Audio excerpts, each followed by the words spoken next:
প্রিয় ভাই, আপনি হয়তো গুনাহ করতেছেন, ভাবতেছেন যে আপনি এই কাল থেকে পার পেয়ে যাচ্ছেন, কিন্তু পরে পার পাইবেন না।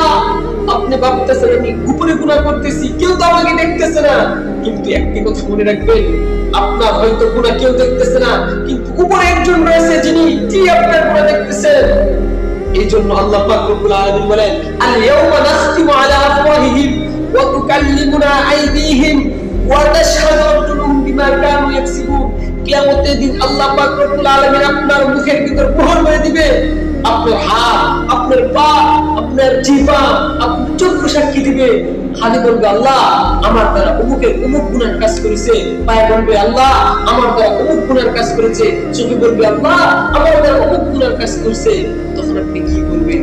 আপনার হাত সাক্ষী দিবে, আপনার পা সাক্ষী দিবে, আপনার জিহ্বা, আপনার চক্ষু সাক্ষী দিবে। তখন আপনার কি অবস্থা হবে? তখন বাঁচার কোনো উপায় থাকবে না প্রিয় ভাই।